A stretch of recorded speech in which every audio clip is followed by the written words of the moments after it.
In our last conversation, I explained how you can use your mind to achieve just about any goal that you desire. I also explained the relationship between the conscious and the subconscious mind. I also talked about the limiting beliefs that reside in your subconscious mind and how they hold you back from achieving that one thing, that one goal that you've always wanted to have, from opening that one restaurant that you've always wanted to have, or going to school and gaining that college degree. So limiting beliefs, which are really basically negative statements that we make into ourselves or someone else is making to us. Oh no, you don't want to open a restaurant, you don't have the skills, you don't have the money, plus you don't have the help. And one of those major limiting beliefs is called fear. And what I'm going to do in this segment is really to devote a lot of time on fear, what it is, and how we can manage it, how we can control it. Because it's there. Fear is real. Fear is not a thing that leaves us at all. Let no one tell you. The most we can do about fear is really to subdue it, to suppress it, to manage it. But it will always remain with us. So then, the question is, why would you say that it will remain with us? The idea is even after you've achieved your goal, you've opened that restaurant, everything is going fine. Waiters and waitresses, they all work in concert to help this thing work. There comes a point in time when you make a decision and you question yourself. That is a limiting belief. Anytime you get to doubt yourself, it's a limiting belief. So limiting beliefs are with us. So my goal in this session is to really take a good look at fear, what it is, and how we can control it, how we can manage it. So again, among the primary factors which hold people back in achieving their goals in life is fear. Fear can immobilize you, stopping you from doing that one thing. Something as simple as swallowing a pill that will cure your illness, or from going to college and earning that one degree, which would mean so much more to you and your family. Fear of failure is an example that can stop you from starting that business which you've so much wanted to have. Fear can cause you to be afraid of success. And fear can also stop you from speaking at your daughter's graduation, high school graduation ceremony. How about flying in an airplane to meet your loved one that's coming home from the military? In essence, fear can stop you from living your best life ever. And this, for that reason alone, is why it's important for us to be able to understand and manage fear. But what exactly is fear? What do we mean by fear? Fear is an emotional response to a threat that one believes is imminent and serious. It's imminent and it's about to happen, and it's serious. But much more than that, fear, though, it's a normal emotional response. Many fears pose inconsequential threats to our lives, and for the most part, they're short-lived. For example, let's take a good example as, let's see, you watching television show, and the image of a spider comes along, and suddenly you freak out. You get a little tense. But again, nothing to crack a sweat about. Then in the fleeting moment, you forgot about the spider. In this case, we can say that the image of the spider evoked a normal fear response in you. There's nothing to worry about. You forgot about this spider soon after you moved on to a different segment of the show. Now, let's, for a moment, slightly alter the scenario. This time, it is the image of a rattlesnake that suddenly flashes through the screen. And your reaction this time is very different. The image of a rattlesnake makes you feel the threat of harm. Similarly, though, we can conclude that you have a fear of rattlesnakes.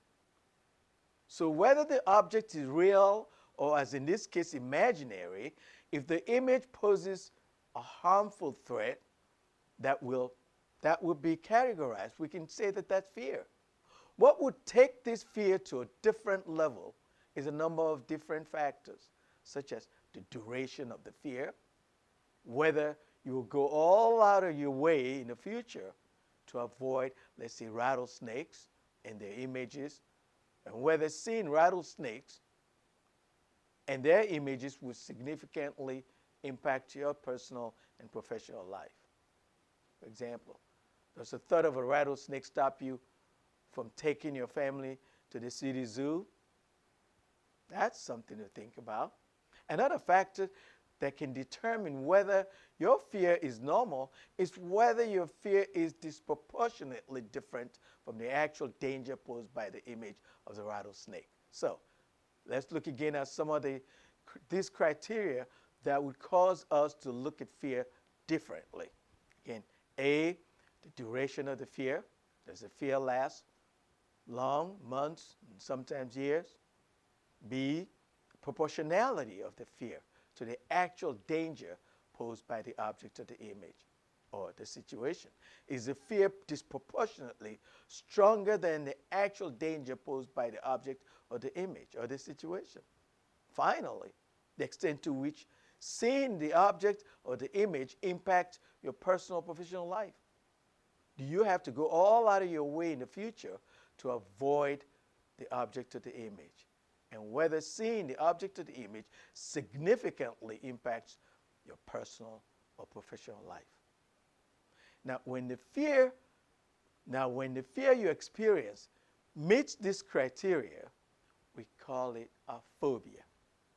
And it can lead to distress and disruption of your daily life.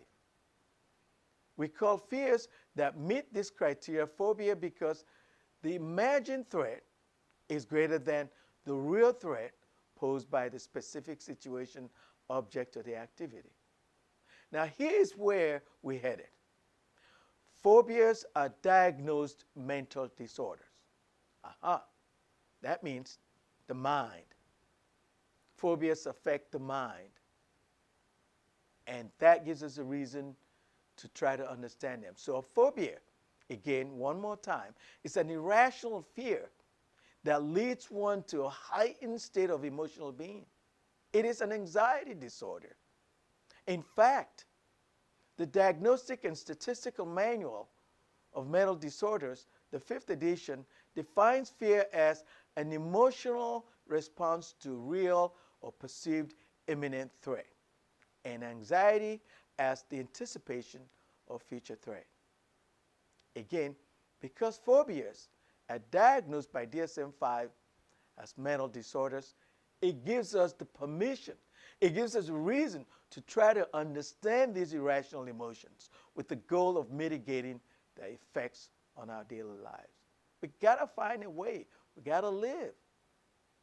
We gotta understand them so we can move on. And what I've done in this book is basically to take a closer look at 11 different types of phobias. And I've written extensively in this book about these irrational fears. Matter of fact, they include the fear of failure, the fear of success, and the fear of rejection. Anytime we're afraid of being rejected. The fear of the unknown. We know people who don't understand others, and guess what? They make irrational judgments. The fear of being judged. The fear of not being good enough. The fear of conflict is also there. Criticism. Folks don't want to get criticized, and that's an issue. Others, the fear of change and the fear of loss. And finally, the fear of public speaking. So I took a closer look at these 11 fears and really try to see exactly what's causing them. Where are these fears coming from? Where are these emotions coming from? What's causing them? And how we might mitigate them. How we can control them. How we can really suppress them. so that we can go on to accomplish big things. We can go on to meet our goals, goals that we've set for ourselves and for our families. That's really what I've done in this book. And I hope that when you get a copy of it, you really, you'll find one or two of those fears that I've explained that will really help you out. So I hope again that this book is going to help you when it comes out. See if you can get a copy of it once they publish, and it should be coming out in a couple of months. See you at the next session.